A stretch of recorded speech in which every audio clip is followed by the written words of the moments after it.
liens or anybody else that bills to come up and say, hey, I am a person that this estate owes. And if this estate owes me, then I want to be paid before any of the heirs are paid. Exactly. So a will is not enough. What you want to do is tell them, Angela, get a trust. There you go. Lock it up in a trust. A will can be contested. A trust cannot. Exactly. If you have a living trust, the trust eliminates all of your debt. It does not matter who you owe. It does not matter if you owe the hospital, which a lot of elderly people who own property end up in the hospital before they pass away, and they have these big bills. These bills are they're non-sequential when you have a living trust done. If you have a mom or dad, somebody who's older and they own property, then if they can't afford to get a trust, you pay for the trust for them. If you know that they're going to leave you that property, then you pay for that trust to avoid the probate process. You guys, there are horror stories about the probate process. The only time the probate process is good is when you're somebody like Prince who died without a trust, and they have all of these accounts that are around the world for him, so they had to deal with the probate process. Other than that, the average person like you, me, who have a car and a house, we don't need to deal with the probate process. Exactly. So you need to go around the probate process by getting a living trust to eliminate anything that you owe. Your heirs will not have to face. Yes. Now another thing that I had a question. Go ahead. Now I can talk all day. With the with the trust, is this stuff written off by people that you owe, or how does it? Is somebody still responsible to pay your debt? Who cares? Yeah, exactly. So that doesn't go anywhere to any other family member or anything. No, that's the government's problem. But with the will, it can. Exactly. And all wills can be contested. A living trust can't be contested. Yeah, because I had watched this documentary called A Certain Type of Death. And they had where this guy had died, and he had like about 5 different bank accounts, and they all had like over, one of them had like over $100,000, $20,000, $40,000, you know, and he didn't have no beneficiaries. His mom had died, his dad had died, his lover, you know, had died. He didn't have nobody to leave this money to, none of his worldly possessions or anything. And so I watched the process of what they do, basically, you know what I'm saying, when a person dies and have that stuff. So they basically like took all of his stuff from his house and they took it and sold it in the auction. Of course. Yeah, and made like $100 and some off of it. You know what I'm saying? Yeah. And they paid, you know, for the damage in his apartment, you know, to the, you know, the apartment complex, because he had died in the apartment and was just left there. Yeah. I mean, they didn't know he was there, so he was like, you know, it. And what damage was that? So they basically paid. Now hold up, now you know that's my field now. You know they were talking. We charge you for everything when you move out. It like $700 and some. Yeah. You know, to clean the stuff out of his house, and you know, like I said, they sold his little belongings, you know, for $100 and some. Oh, said, yeah. And then I'm like, now what are they going to do with all this money? Give it to the state. And that's basically what they did. This happened in California, though. This was in California, and I was like, the stuff y'all be saying, I'm telling you. It's real life. Yes, it is real life. Yeah. It's real deal. I'm sorry. I also want to touch on, a lot of people think they slick. And they think they can get around the trust without having to get a trust. And they'll say, well, I'm going to quick claim and add my child or add this person to my household when I pass away. They won't have to go through the probate process. Right. There's issues with that. If you add another person to your house while you're alive, if they file for bankruptcy, guess what happens? It's attached. The property is attached. The property is attached to bankruptcy. If there's a lien, someone sues you and they sues that person, even though it was your house and you just added them to your deed, that house now gets a lien on it. Exactly. If the IRS levies something for because they didn't pay taxes, guess what? Your house gets levied as well. Exactly. Mm-hmm. Wow. There's another piece of paper that they use. They say to transfer on death deed. As soon as I pass away, my property will go over to my heirs, the person that I leave on there. What's the problem there? Can you tell me? Absolutely, I can. Go ahead, Angela. Tell me. Everything that's attached to that property transfers to you too. So if it's a loan on it, if it's a lien on it, whatever So negative all of stuff. that is your stuff. That's all that that's is your now stuff. all Okay, your so you got the It's money, but you might have to take the money or whatever The that's property. left, the Yeah. property, and pay. Well, basically, you got your bills and you And got you got that your bills. bills, too. That's Wow. a long story short. But another thing too that the black community does not realize, you do not have to have $1 gazillion to have a trust. The trust is designed to protect your assets. White folks have been doing it since Jesus was a baby. It's about time for us to get some fat on our heads and do the same thing too. When we know the rules of the game, but too many of us have, we just stopped reading and researching the rules. Dornessa she has a heart to help. And so y'all just need to wake up and pay attention. We are trying to save your lives by giving you this information. Now, I know you've heard that adage, information is power. Information is power if you act on it. If you don't act on it, all you doing is going home and be a smarter person than you were when you, had more facts, because you ain't smarter if you're not taking action. Okay, all right. Okay, Now, you heard that. I heard it first Okay. on Focus Radio. Download the free app, Hustle Firm Radio. In the building with Miss Harris, Surviving the G Word, and Mrs. Taylor, 821, alongside my co-host Black Rose on IG. 301-477-2616 is the calling number. The question I had is, what are some of the biggest mistakes, Miss Harris, that we make with our money? Okay, I want to answer that right there, but I want to go back a little bit because I want to add one thing about the trust. Okay. One thing about the trust is individuals don't know when you own property. Well, when you own property in most times in joint tenancy, correct? Meaning if I own with you, when I pass away, my half of the property automatically goes to you. What people don't know is because we held it in joint tenancy, what happens is when I pass away and it goes to you, let's say you say, okay, well, my wife is gone, this house is too big, now what I want to do is I want to sell this house because all the kids are gone. So you go to sell this house and you held it in joint tenancy all the time upon my death. So now you have to pay capital gains. Wow. But if you hold it in trust, you create community property, meaning we both own it together. So when I pass away, you say, I want to sell this house because, again, all the kids are gone, whatever. I sell the house. Guess how much taxes you pay? 0. Exactly.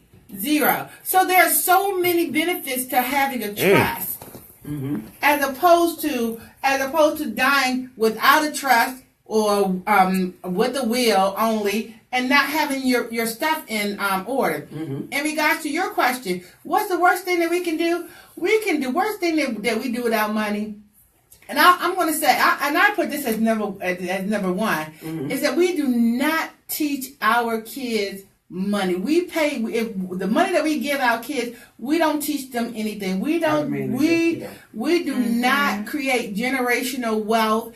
And by us not creating generational wealth, most black people cannot tell you anything past their great grandmother, because there was nothing left. Throughout there, before there was nothing left that was passed on to give those stories to us. We have to be able to. We have to begin to create generational wealth, or at minimum a legacy. You know something, though? Yeah, and that's the truth. But you know something? My 4-year-old grandson, he now takes his shoebox and he takes all his little change, the change you get out your purse everywhere, and he puts it in that shoebox. And he saves it. Well, and I'm like, I'm trying to figure out how in the world, that he been watching me. he had to be watching me download those videos of yours and stuff. Because that boy, and I'm serious, and he has a shoebox. I kid you not. And he came in the other day and he was like, Grandma, I need a bigger shoebox. So I'm like, okay. Oh, good So stuff. he goes and get his shoebox, and I mean, the little Nike shoebox is full. Good stuff. With change. I don't even know where he got dollars, everything. I'm like, where you get this stuff from? But I was shocked. He's just 4 years old. Yeah. Right. Well, I'm teaching mine. Mine have bank accounts in it. We actually make bank transactions. Wow. Yeah, those are smart. And then what you want to do is you want to take small baby steps and teach them, hey, we're going to take this money that you have here. This is what you earned in the bank. You want to take them to the bank with you. And then you want to say, well, we're going to put this in a CD. The black bank, folks, by the way. We want to put this in a CD, and you see, you have this now. We're going to check it in whatever the terms of the CD is, and see how much you have. So then your child's going to start learning about investing, because that's another big mistake that we make. We don't invest as a people. We think we can't afford to invest. There are things in our seminar that I give you that are pennies on the dollar. Yes. You can take $25 and invest and hold it. Bitcoin. A lot of you guys are, a lot of people, I know a lot of drug dealers, excuse me, I didn't mean to talk about drug dealers, but a lot of drug dealers used to use Bitcoins for transactions. You know what I mean? Because they were non-traceable. But Congress is now putting limits on Bitcoin or have things on the floor. But Bitcoin, back in 2001 and 2009, it was came on the stock market at 1 cent. So if it came on the stock market at 1 cent, guess how much Bitcoin is today?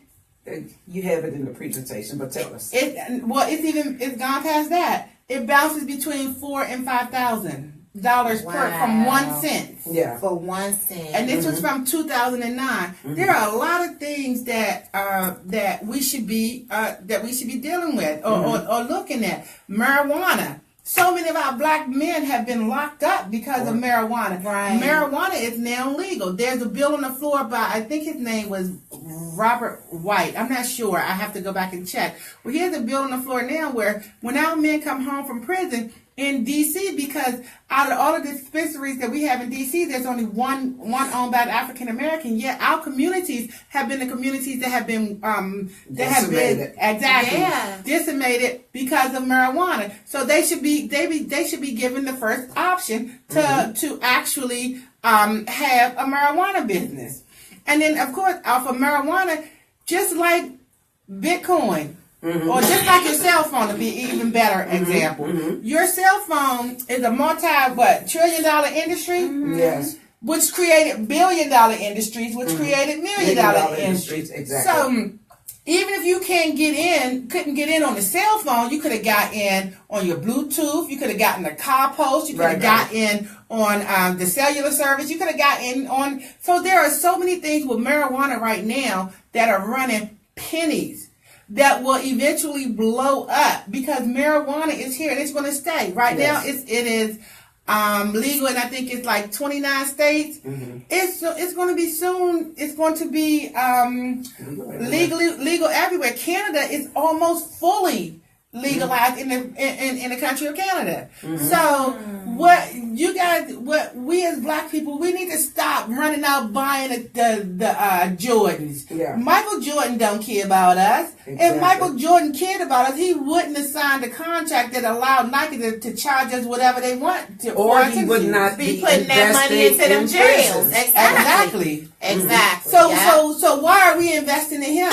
Stop living the hype life that you got to have the latest gear and put your money in stocks or put your money in some type of investment that's going to grow. I'm no fan of Jay-Z. I've never been, but I am in love with the OJ story because he speaks the truth. Yeah. He talks about generational wealth. He talks about how he could have flipped his money from this and that. People wake up. I'm sorry. We seem to be taking over your show. No. I'm, no, but what I do want to know.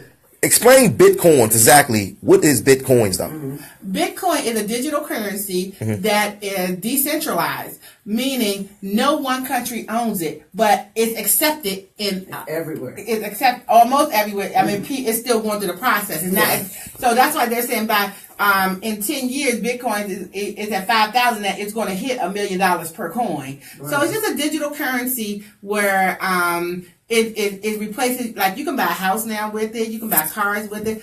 More and more merchants are starting to accept Bitcoin. Bitcoin is in its infancy. So even though it's $5,000 now, you can buy a portion of a Bitcoin for $100. You know what I mean? Yeah. So, and then hold it. If you think you invest $100 in Bitcoins now, and if it goes to $1 million, what do you have? You got maybe what, 10 million? I don't know off the top of my head, but you got what, $10,000? You know what I mean? So, at this point in time, these are some of the things that we should be investing in as a people. And so what happens with Bitcoin is that if you go to another country, a lot of times you have to exchange your currency for that country's currency. Right. But when you have Bitcoins, you don't. You just go.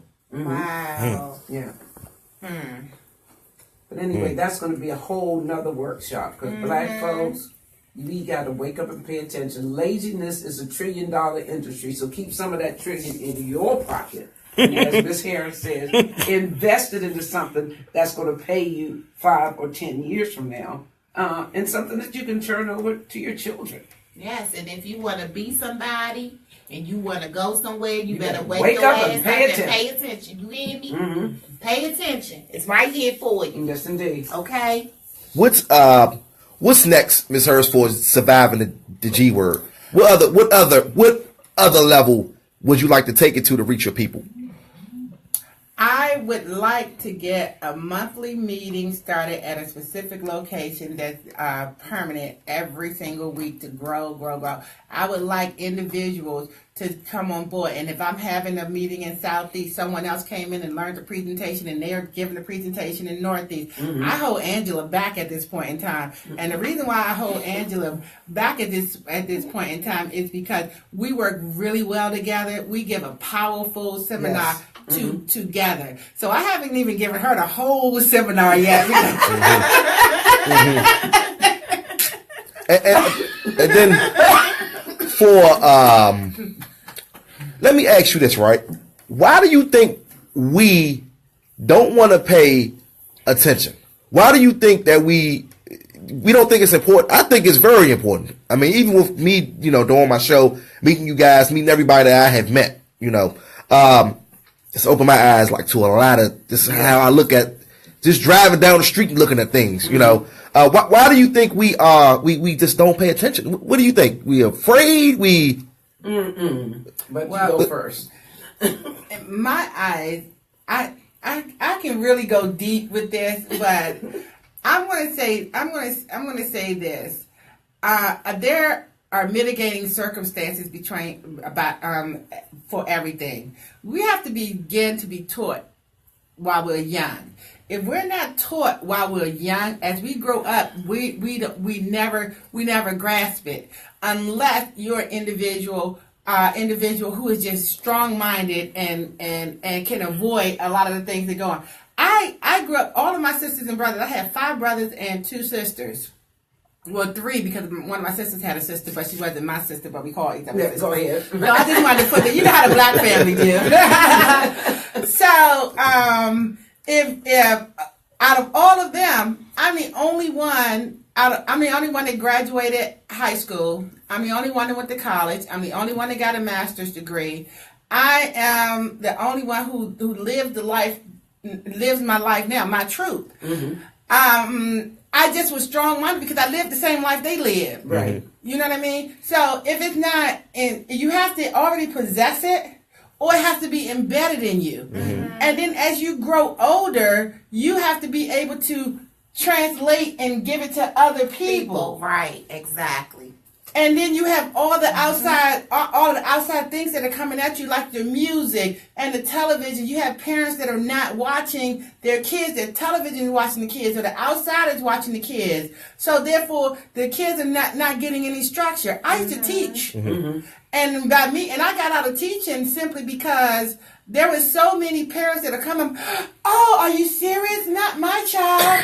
Yeah. No, like they don't know their child will cuss an adult out at a They drop of a dime. underestimate them. No, they know, but they just come to the school and act like they don't. The child is probably cussing them out at home. Exactly. So I can go, and it really gets under my skin. And you see, I can be very passionate about it, but it's just so many things that go on that we don't grasp or we don't take a hold of to try and change. Exactly. It all boils down. It boils down to the parenting, and again, folks can't teach what they don't know. And you've got babies having babies, and that especially hit during the crack epidemic. You have the state in jurisdictional places taking the discipline points, taking the corporal punishment out of school. I know they did that back in the 70s. And again, those things were not designed to beat up on your kids. They were designed to give the teacher some leverage in the classroom. So if a teacher has a 1 hour teaching period and you've got 10 knuckleheads in the class, that hour's gone. Okay? It is. Yeah. Now, with the fact that laziness is $1 trillion industry. The cell phone, the cable, video games, all of that. Nobody's ever taught us to value to plan for the future. Nobody's educated us. And that's a big reason why you can call me at 9:30 on Saturday morning and say I got a seminar at 12, because it's that important to me that we make our community smarter. Because I honestly, I do my grandchildren the way that I do them, and it is a lot of work for me. Right. But I don't want no dummies taking care of me when I can take care of myself. So they got to be able to do the stuff that I'm doing. And if ain't nobody else going to teach them, if the school system's not going to teach them, I'm going to teach them. And if you're going to come around and be around my grandchildren, then you're going to learn too. Right. Yeah. Exactly. And then, in addition to that, when I was teaching school, I also tutored students. A lot of the things, the way we taught things, we don't learn. They don't learn anymore. They call it the new math. So now with the new math, instead of multiplying, say, 3 numbers by 2, the way we did the long-handed way, they use boxes. Yeah. So I'm like, you're using a box. I mean, come on, really? And the kids don't even know how to do the longhand, so which takes away a lot of the understanding, because all they doing is doing boxing. They don't even teach them how to write cursive no more. If you don't know how to write cursive, how are you going to sign a contract? Exactly. It's just so many things that are going on. I had a discussion with the principal a couple of days ago. And he told me the in DC the chancellor has told them do not suspend students anymore for any reason. Exactly. That's why my sister retired. This has been a few years now. Well, that's what she said. I can't do that. So don't suspend them for any reason, and try not to fail them, whether they mastered the discipline or not. And how dumb is that? And excuse my expression, to me, this is the white culture. It absolutely is. Everybody wins. Exactly. Yeah. And that's not real life. And that may be good if you have that white privilege on your back, but that is not good for black folks. It sure isn't. It's not good. We've got to change our thinking. We've got to change our thinking. That's when they've been doing that, when they put the child out of school when they get a certain age. Social promotion. Social promotion. And that's been going on, for a long time. Well, again, in the education system, it's to the point that, you socially promote them, they get to 12th grade, and then they want to go to college, but they're not prepared. So, they have to take 2 or 3 semesters of remedial courses just so they can be prepared for college. You paying for them courses, and you're not getting credit. So when you come out, basically, not only do you have rent, you got, and I call those the student loan mafia. That's a mortgage. Right. In addition, in DC, I'm not exactly quite sure of the exact number, but I think it's a kid can miss 30 days in class and still get makeup work and pass for that quarter. Yeah. Really? Yes. Yeah. And there's only 9 weeks? 9 weeks in school. Yeah. And they can miss 4 weeks, 30 days. They can miss 30 days. Yeah. and still And get makeup work. that's in every aspect of that though. I mean, a child can be missing. I mean, be absent from school for 30 days with before you let Child Protective Service know. Wait a minute, so they don't do the robocalls anymore? No, I mean they do that, but sometimes them kids get that. Oh, phone you get there and erase the message. Erase the message, or they don't give the right number. You send that paper to the class and they just scratch that number out and put somebody else's number on there and everything else. Right. So it's like it's a mess. And the system. Yeah. And it's crazy. You guys were just talking about Malcolm X. I graduated from Malcolm X in elementary school. I didn't know that Malcolm X was no longer elementary school. That's one of the other sides of gentrification. There's so many charter schools that's taking over so many public schools till it's just crazy. Which I don't have a problem with charter schools. However, I don't have a problem with charter schools because I think everybody should be able to choose where they want to go, just like Caucasians are. They can choose to send their kids to private school, but I don't think that they ought to take the place of almost every public school. DC is the only state like this where they're just taking over almost every single school. But here's another thing too that people don't realize: you have a X amount of dollars per pupil that comes out of the education pot.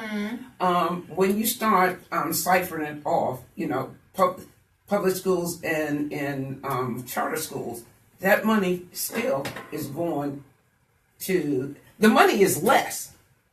If you got if you get 10,000 per pupil, once you start splitting the systems, the money is going to be less. Right. Because another thing about charter schools, because I was an HR director in a charter school, teachers don't have to be certified. Yeah. Okay. Yeah. When you put your charter in for the District of Columbia, you want to say that your mission or your focus is going to be character, which automatically, because I worked in charter school, diminishes that academic piece. And you need that academic piece to function. I mean, you need character, of course, stuff that you should learn at home. But anyway, that diminishes that academic piece. I want my kid to be able to function in the real world. And if I'm paying my taxes, I want that to be focused on what's going to help him achieve or succeed in the real world. Everything else, we should be learning at home, and that's where parenting comes in. But anyway, I could do the disco version of this. Donessa Harris, give them that information. Your contact. My contact information, you can either go to survivethegword.com and you can reach me there, my number, as well as there's a form there that you can fill out. You can also call me on 240-812-9230. 240-812-9230. And you are now plugged into Focus Radio. Want to go Facebook Live while we got a couple of minutes left. Olive, Denise, say hello, everyone. Hello. Hi. Kamori, he said, preach, sister. He said, thanks, Generation Wealth. So I want to thank all those guys for tuning in. Tell a friend to tell a friend. We are here each and every Saturday at the Den. Hustle Firm Radio. 301-477-2616 is our calling number. I'm Philip Hall on Facebook, and that's HULL Black Rose. Rose Brown on Facebook. Angela Taylor on Facebook, and Donessa Harris on Facebook for these free gems, man. These diamonds trying to save our people each and every week. This information is like, wow. If you don't know, you just don't know. So we're providing it for you on Focus Radio. So that's why we're telling everybody to download this app. Okay. That's instrumental. Download this. This is very important. You need to hear this. When you look up 5-10 years from now and wonder, when you homeless or trying to figure out what's going on or what happened, we've been trying to tell you what type of moves and what you need to do to get your shit in place. Some tax forgiveness, okay? You got you some tax forgiveness. She is stuck on that. Okay, I'm telling you. She is stuck on that in taxes, bro. I'm trying to explain it to him, right. Uncle Sam will piss you off, won't he? You think you got you some tax forgiveness?